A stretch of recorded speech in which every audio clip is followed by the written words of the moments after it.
dipanggil untuk menderita. 1 Petrus 2 ayat 21, demikian firman Tuhan.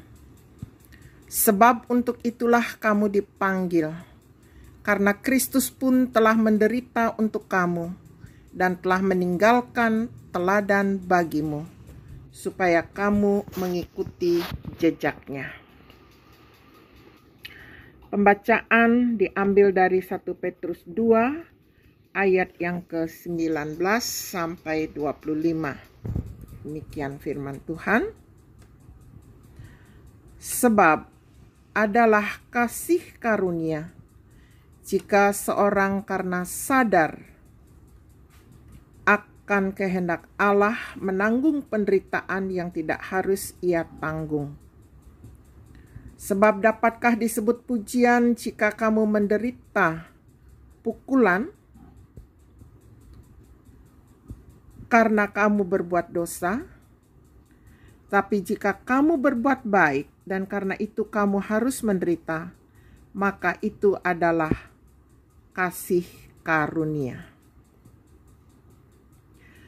Sebab untuk itulah kamu dipanggil, karena Kristus pun telah menderita untuk kamu dan telah meninggalkan teladan bagimu, supaya kamu mengikuti jejaknya. Ia tidak berbuat dosa dan tipu tidak ada dalam mulutnya.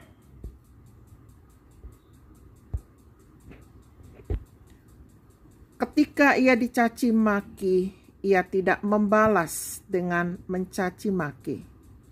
Ketika ia menderita, ia tidak mengancam, tetapi ia menyerahkannya kepada Dia yang menghakimi dengan adil. Ia sendiri telah memikul dosa kita di dalam tubuhnya di kayu salib, supaya kita yang telah mati terhadap dosa hidup untuk kebenaran. Oleh bilur-bilurnya kamu telah sembuh. Sebab dahulu kamu sesat seperti domba, tetapi sekarang kamu telah kembali kepada gembala dan pemelihara jiwamu. Semua orang tidak ingin menderita.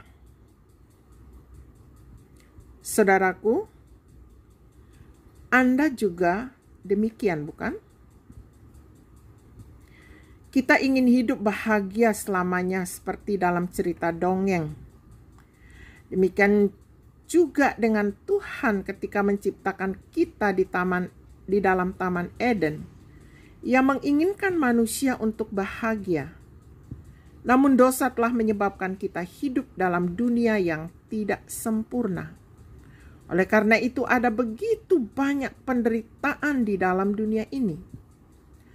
Satu-satunya waktu di mana kita tidak akan menderita adalah ketika nanti kita bertemu dengan Allah di sorga. Hanya saja, agar manusia yang penuh dengan dosa bisa berjalan menuju sorga yang begitu suci, Allah harus mengorbankan dirinya sendiri. Itulah sebabnya Yesus harus mati di kayu salib, agar pelanggaran-pelanggaranmu diampuni, dan suatu saat nanti kamu bisa terbebas dari penderitaan. Namun selama masih di dunia, kita masih harus berhadapan dengan dunia yang tidak sempurna. Di dalam dunia yang tidak sempurna ini, ada orang-orang yang juga tidak sempurna. Orang tua kita, saudara kita, sahabat kita, tetangga kita, teman-teman satu sekolah kita, orang-orang asing yang kita temui di jalan, mereka adalah orang-orang yang juga tidak sempurna. Dan karena mereka tidak sempurna, mereka punya kemungkinan besar untuk melukai kita. Hampir selalu Allah meminta kita untuk mengikuti teladan Yesus, yang mau menderita bagi orang lain. Namun meski menderita dan membuat kita merasa tidak nyaman, kasih karunia Allah akan cukup untuk menolong kita berjalan melaluinya. Adalah sebuah kehormatan jika dipanggil untuk menderita bagi Kristus. Amin. Sedemikian jauh renungan kita.